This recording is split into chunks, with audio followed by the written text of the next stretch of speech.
The banks attack Clarity today, and we're going to be breaking it down for you because there is a lot happening in DC that may start to give us some insight on where this is headed.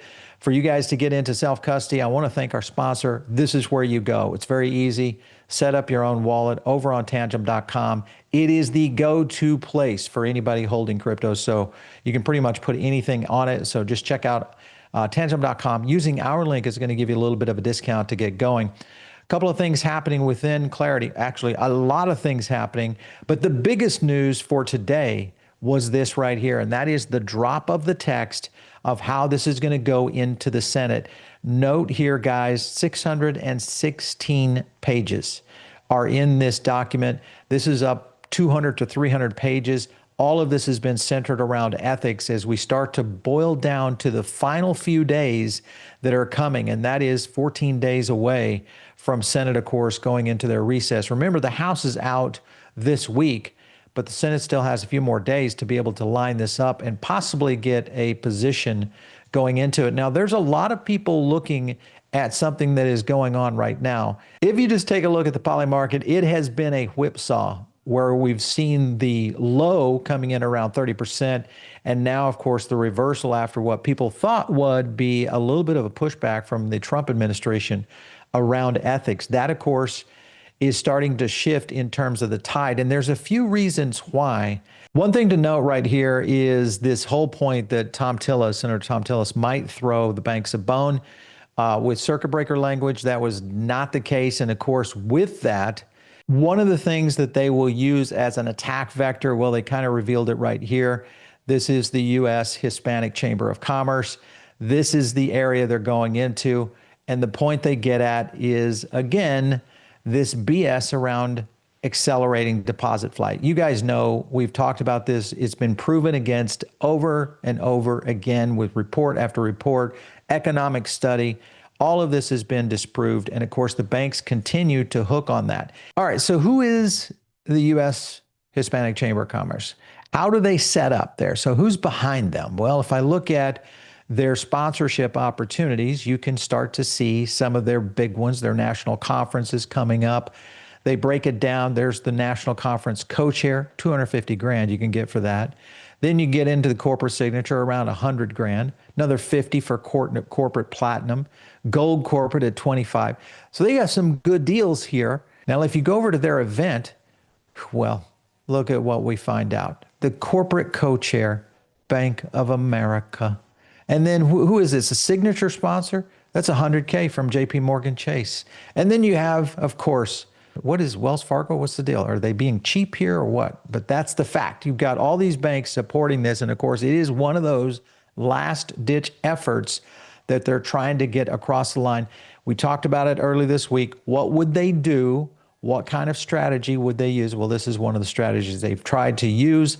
Another one is what's happening right now with the Democrats. And this is interesting because the Democrats came together and put together this statement. And one of the statements, this of course came from Senator Alsobrooks. You also had Cortez Masto. Remember these names, Gallego. We've talked about these over and over. Hickenlooper was another one we just talked about the other day. Warner, the Democrat out of Virginia. All right, so one of the things I want you guys to note is this right here. And I'll read this. It's the Republican proposed text of the Clarity Act, as it currently stands, falls short.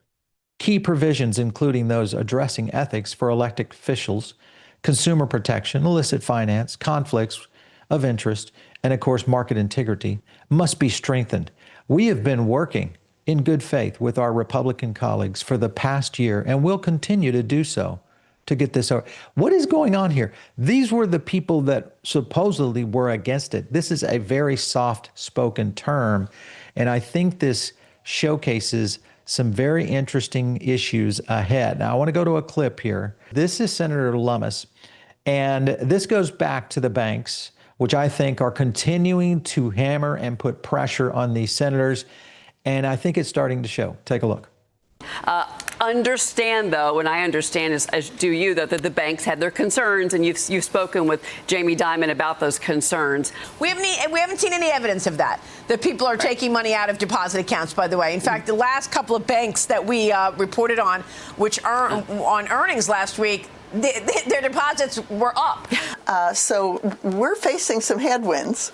It seems like you're going to have to even make more concessions. We've been working on it for 11 months, and maybe the last 6 of those months have been 7 days a week. Yeah. So there's a point at which we just have to vote, Maria. We just have to vote. So the problem is not the president. The problem seems to lie in the U.S. Senate. Banks are putting on a full court press that's scaring some senators. The ethics part with the Democrats is still a sticking point, I believe. So you think you're still going to try to get it over the finish line by the time you leave for the August recess? What do you think? You know, that's still my goal, because I, even personally, am losing the ability to muster the enthusiasm after 11 months of negotiating to try to find an answer that pleases everyone. Definitely a little bit deflated. And I think the point is that this is all about trying to get this across the line for the American people, not for trying to please everyone as in terms of maybe every senator, or is it other special interest groups? That's the pressure right now that continues to face us. And this is really the bank's last attempt to try to thwart this and kind of hold up the whole navigation of how Clarity is going to go forward. Here's a clip on Elizabeth Warren and also Brian Armstrong now bringing their fight out to Twitter. Take a look. Senate Republicans just released their updated version of the Clarity Act, and it's going to a vote on the floor. This latest draft bill would make it easier for criminals, and cartels and terrorists to move money and finance their operations. This bill should be dead on arrival. You have to remember that the status quo is not serving anyone in the U.S. right now. There's no federal laws. We've seen bad actors like FTX harm customers. So thank you to all the Stand With Crypto members who've contacted their representatives. I think over 800,000 contacts have gone out now. All right, here's another point I want to get to. This, of course, is Senator Gillibrand facing tremendous backlash from progressives over the ethics clauses within this. And this is what I'm getting at right here, is that even the Democrats, they don't really care about this. If you look at Gillibrand's track record, her son, very young son, is now being invested in around crypto exchanges. This is all about a money grab, and I think it will be from here on out. There is no way that this ethics is going to have any real teeth in it. And if you look at the way it plays out, I think this starts to put the market into a position where maybe this does go through. Let's take a look at what Patrick Witt had to say about this, because this is kind of the issue around everyone's understatement of what an enormous concession this is. So any other complaints, this is just them, virtue signaling. I think this is where we are right now. It may move this ball forward. Take a look at this clip. But I can tell you that that is no small feat, and that should not be understated just how important of a concession that is. How many other ethics provisions applied to the president of the United States? Zero. I mean, if you're making the argument that this provision is insufficient because it doesn't have state attorneys general enforcing it, then you're basically making the argument that every ethics provision that is on the books for federal officials is insufficient because it also doesn't have state attorneys general enforcing it. So we need to have a much bigger conversation if that is the position of the Democrat Party. Let people judge for themselves. And I think what they'll see is that this White House has made an enormous concession here. All right, so 2 points, and I think a lot of people are missing this is the first ethics provision that has targeted a single administration. Remember, this new copy starts to sunset in 2029 when basically Trump leaves office. The other thing he hits on is the attorneys general, the state level, versus the Department of Justice that usually is going to be going in this direction in terms of enforcement. And it's never been done before. So I think to that point, you are just going to get posturing from here out. Now, where does this leave this in terms of potentially getting through? One other point I want to go to is another clip of Patrick McHenry. We've talked to him before about this issue, and that is the definition of digital assets. Listen to this. What they fail to realize, and the debate right now on Capitol Hill fails to realize, is that we don't have any federal law dictating what is a digital asset, what is a means of exchange, and the legal parameters around those things. So there is currently no law on this. The best ethics language we have is actually passing the Clarity Act, so you have a clear definition. So the big thing here is to get the bill done. Your point is well taken, Mr. Chairman, that you actually need the market structure portion of this to be able to define what it is that you want to restrict the president and his family from doing. Well, this is the part of the interview where you feel happy to not be in Congress anymore, Patrick McHenry. What's about to happen? All right, so what's about to happen here, I think the Democrats are going to finally cave. One thing, though, that did happen was what came out of the U.S. House. They officially passed a Stop Insider Trading Act. Guys, this is all BS. There's no way this ever gets through. And this, of course, went through the House, knowing that the Senate will never push this through. And, of course, the whole point is this insider trading issue that has been rampant in D.C. and I think is going to continue its pillaging of the markets in the future. All right, another thing that was kind of up against clarity was the current budget. So that, of course, gets greenlit. House passed that. Now, and what we're talking about is the traditional budget for the U.S. government. That, of course, is now passed till after the midterm. That's out of the way.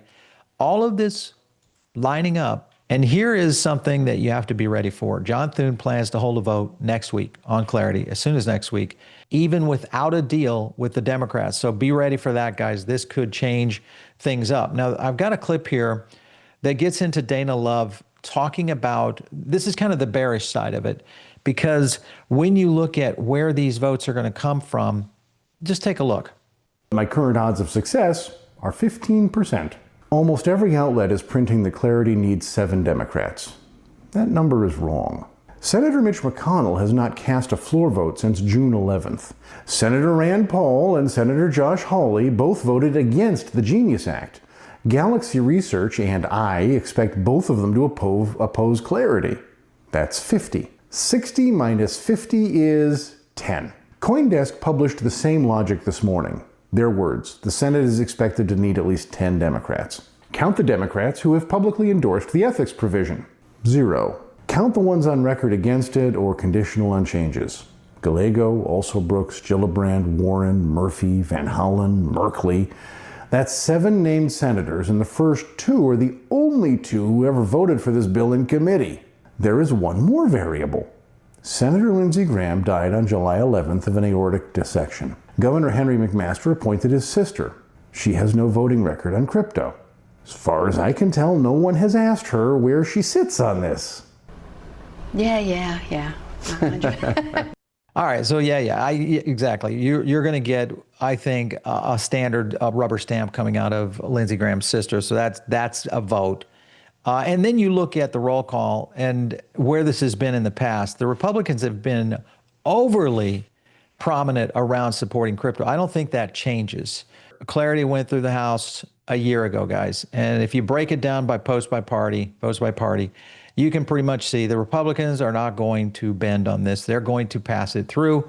That's going to be the case in the Senate. The real question is, where is this going to come out of the Democratic Party? There's a lot of Democratic senators that are already posturing, I think, for a potential vote, even though they have said that they may not. You remember Angela Alsobrooks. This is one of them right there. Genius Act, voted. She's got an A rating over on Stand With Crypto. The cloture votes, etc.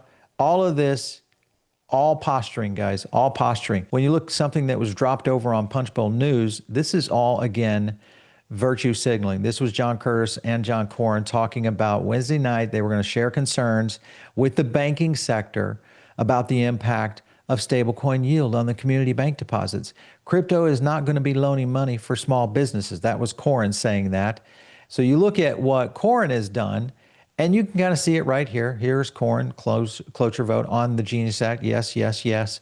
And even on, if you guys will remember, if you've covered this much on our channel, it was SAB 121, the House Joint Resolution. That was also voted pro via John Corn. So when all of that was done, then, of course, Figure, this is a DeFi lending platform that said bank lending is going nowhere. Small businesses are essentially going to be opting in for DeFi in the future. That's the kind of issue that we are dealing with right now. All right, so if you look at the market, the last time we saw major candle movements was, especially on ETH, was during the Pectra upgrade. That was back in May of 25. If this goes through, look for possibly God candles that would be outpacing even this kind of movement right here. Nothing is going to stop this train, as Lynn Alden always says, and of course this is pointing at some of the assets that might be ahead of that. And I think this proves it, because one of the things that happened just yesterday was Samsung dropped a major bomb in the industry. And I think in any other day, this would have been probably front page news.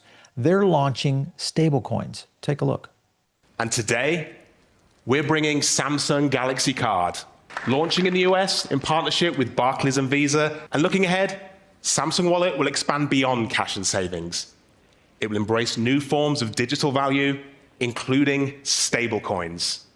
This will make Samsung one of the first major mobile brands to bring native stablecoins to a smartphone, enabling fast and trusted digital value transfers, bringing payments, rewards, and digital assets together in one unified experience.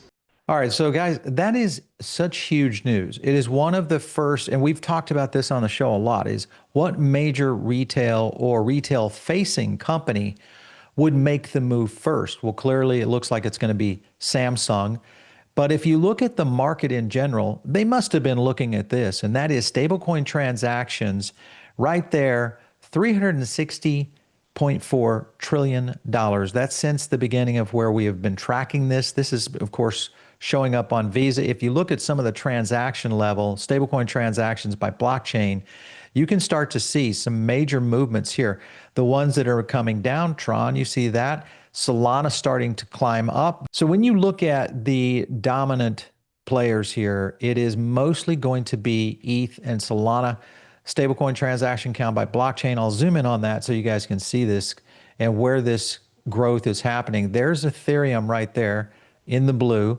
There's Solana right there in the purple. And even you can kind of take a look at BNB chain starting to flatten, if not starting to climb down. So point being, guys, two big winners here, once clarity goes through, is going to be Ethereum and, of course, what could potentially happen with Solana, along with some other major projects out there that will benefit from this. So get ready, guys. We are in for a big, big week.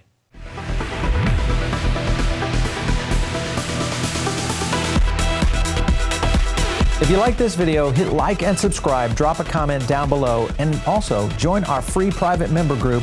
The link is in the description.